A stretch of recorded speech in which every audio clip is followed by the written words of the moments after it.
Hello, Mr. and Mrs. White. My name is Renata. I'm your nurse for today. How are you feeling? I scheduled this meeting to provide education on feeding and maintaining a safe environment. Because of Mr. White's recent stroke, there have been many changes in your daily routines. As your health improves, we will make adjustments to your treatment plan accordingly.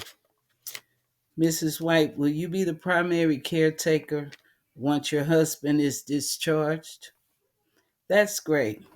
I hope I can provide some helpful tips for you as well. Mr. White, I know that you have been working hard with and occupational therapists, and they report great progress. Your therapist has ordered some adaptive devices to use during meals to improve your eating experience. They also lessen your risk for choking and aspirating. You will start using a plate guard to prevent your food from moving off the plate, a drinking cup that will that has an easy grip handle and a specialized feeding utensil that is designed to help pick up food easier. If you don't mind, I would like to sit with you during lunch to help and provide support.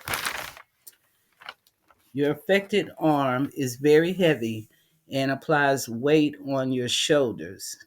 It is very important to provide support for your affected arm to prevent dislocating the shoulder.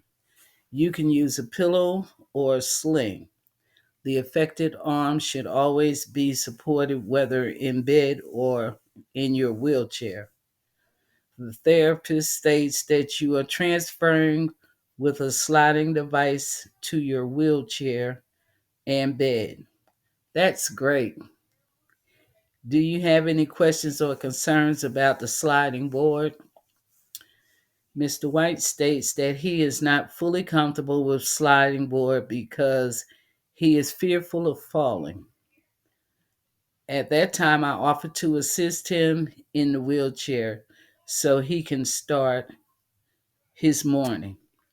I aided Mr. White with his ADLs and explained to him to always start on the effective side when bathing and dressing. Once Mr. White was dressed, we proceeded to transfer to his wheelchair using the sliding board. Mr. White was instructed not to attempt to transfer on his own and to make sure that his wheelchair is locked. A pillow was provided to support his affected arm. Mr. White was also advised to take breaks in between therapy and meals by getting back into bed with assistance. Mrs. White questioned how long her husband would be on a puree diet and thickened liquids. I explained to her that the speech language pathologist evaluated his ability to swallow and recommended the puree diet based on the International Dysphagia Diet Standardization Initiative. The SLP will reassess his ability to swallow periodically. During lunch, Mr. White was able to use his utensils and drink without incident, placing food on his